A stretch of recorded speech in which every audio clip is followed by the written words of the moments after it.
Morning, everyone. I'm Neil Lancaster. For those of you who haven't met me before, I'm a partner in the private client team at Wilson Wright. But I also spend a reasonable amount of time working with the Department of Trade, and I do feed in quite a bit with the Treasury via that as well on sort of economic and fiscal policy. So what I was going to focus on today was those three key areas. Sort of how did we get here from a relatively benign fiscal landscape through to what we're now seeing as a result, at least in part, from the autumn statement last year. What were the sort of key drivers behind the last-minute dash to create these or to create the fiscal policy that arose from last year's budget, and then what options does Rachel Reeves really have now? And I think there's probably four options, both in spring and the autumn, or both, that she has. None of them particularly great options, so I don't particularly envy the position that she's in. Those are sort of the key areas I was going to cover, and feel free to give your viewpoints or ask questions as we go along or at the end. I guess, what do we mean by where we are now? Well, if we think about what's happened from, between October when we had the autumn statement and now, we've seen a 1,400-point fall in the value of sterling against the dollar. We've seen 10-year gilt spike to over 5% at one point, albeit we've tapered off a little bit, particularly after the interest rate cut. We've got little or no growth as a result of what was badged as a growth budget, and of course, Rachel Reeves was dealt a big blow. Although we had an interest rate cut, we saw growth targets slashed in half, which was a real blow to her growth agenda that she announced. We've seen 700 to 800,000 entrepreneurs leave the UK, best estimate. So fallen from around 3.5 million to 2.7 million. In the last couple of years, elevated insolvencies and business closures since last October. Probably a number of reasons for that, but at least in part down to the increase in national minimum wage and the increase in national insurance across the board for employers. And very, very difficult position for Rachel Reeves is the fiscal headroom that she had of around 10 billion. I think it's probably closer to 11. Most of that washed away with higher interest rate cuts as gilt yields have risen over the last 6 months. So going into spring, she's in a really, really difficult position. Some might say between a rock and a hard place. Very, very little room to manoeuvre and only limited options available. Really, that was her one key chance to sort of set the agenda for the next 4 to 5 years and give herself the bandwidth to fulfill the policy initiatives that they've outlined. And those policy initiatives have now been, I think, very much constrained. So, how did we? That's where we are. But what drove these decisions? And I think from working with the Department of Trade during the last government, what we saw from this current government was a lot of rhetoric. We all know you can say pretty much what you want when you're in opposition, but that rhetoric carried over through into the summer at a time when the government should have been really focusing on costing key initiatives and actually focusing on the detail of them.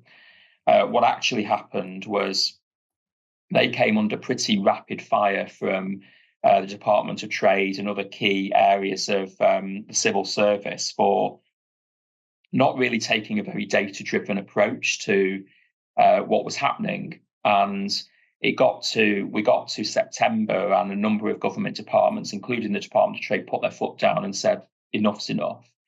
And that's when this real focus on the black hole came into play.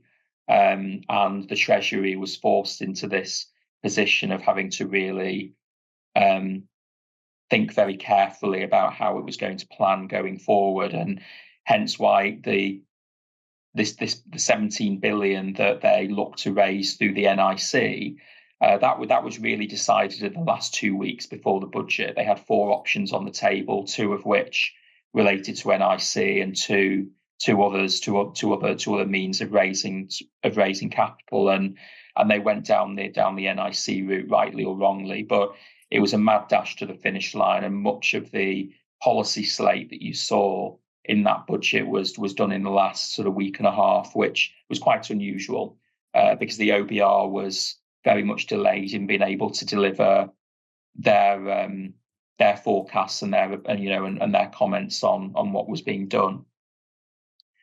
So my view is, there's probably 4 things that Rachel Reeves could probably think about doing.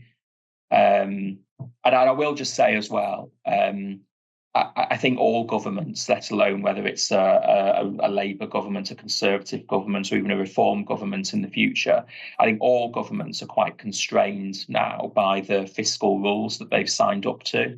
It's very, very difficult to be entrepreneurial with a budget when you're signing up to quite constrained fiscal rules around what your surplus has to be by 29-30, and what your debt as a percentage of the size of your economy has to be by a certain date. There's actually not very much to manoeuvre, and it limits your ability to borrow in order to invest for growth in the future. But with that being said, Rachel Reeves has now narrowed her slate of options down very, very considerably, and I think there are probably 4 options for her. One is do nothing. Don't break the non-negotiable, what she calls the non-negotiable fiscal rules, and really hope growth rates ratchet up over the next 6 months. We now have this idea of a 1 budget per year. That will likely be the autumn statement this year. So the spring statement would really be an update on where we are fiscally and economically. There may be a few policy tweaks and a few announcements of things that they're going to focus on over the next 6 months. But one option is certainly do nothing, and really just hope that things get a little bit better. So it's the bury your head in the sand option. One would be the second option, I think, would be to break budget policy. And that would sort of break the 1 budget per year policy and actually have a spring budget this year, potentially an autumn statement later in the year. And if she did that, it will be an opportunity to raise taxes. Assuming she's not willing to break these non-negotiable fiscal rules, she could have a budget, raise some taxes now, and give herself a little bit of headroom. But that's quite dangerous because, as we know, the economy has drawn to a standstill, very, very serious risk of recession over the next 12 months at least, even if the outlook further down the line is a little bit more promising. And given that the growth forecast from her original budget just hasn't hit the mark, if anything, quite the opposite, that's potentially quite a dangerous approach. But it is nevertheless something that has been mooted. The other option she has, and she could do it in conjunction with the others, is to par back the very generous spending plans that she announced in October, and in particular the day-to-day public service spending that currently is set to grow by around about 1.35% in real terms per annum from 25-26. You could par that back to about 1% or 0.9%. And that would give her the 9-10 billion of headroom that she's very recently lost through sort of gilt yields moving and cost of servicing debt. I'll come on to what I think will happen, but I think that's certainly something that she will be very seriously considering right now. And number 4 is the big one. She could amend the fiscal rules. She could tweak them further. She did tweak them slightly in October last year. She could tweak them further to give herself at least from an accounting perspective, the headroom to provide a bit of relief to the economy and a bit of easing to the economy. The Bank of England have helped her out a little bit with an interest rate cut. and that will help in theory, provided the markets have some belief that the economy is on the right track. So, for what it's worth, and I'll be interested to hear other people's views, but I think she'll probably bet on things getting better between now and August, but at the same time probably look to par back public spending, and particularly service-related spending over the next 3 fiscal years, and then have a slightly bigger budget with hopefully more headroom in October. And for what it's worth, I think that gamble may play off. I think it's a dangerous one, but I think it might play off. As most people know, the forecast for interest rate cuts isn't as prolific as it was forecast to be last year. But I think that the landscape will get better, and I say that because I think President Trump is very bearish energy.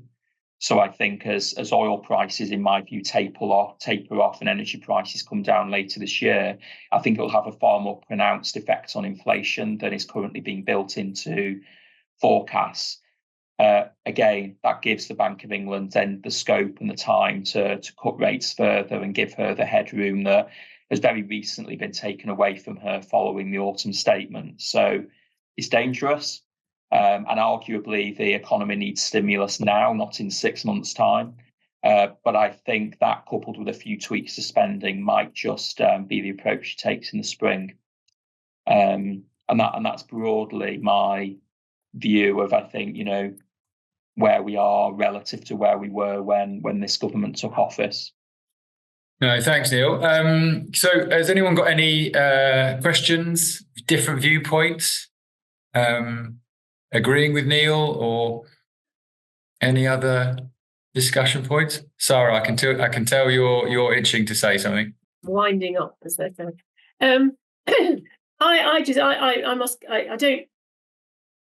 I don't have an in-depth understanding or knowledge of a lot of economics, but just from where I stand, she's hammering businesses with large numbers of relatively low-paid people.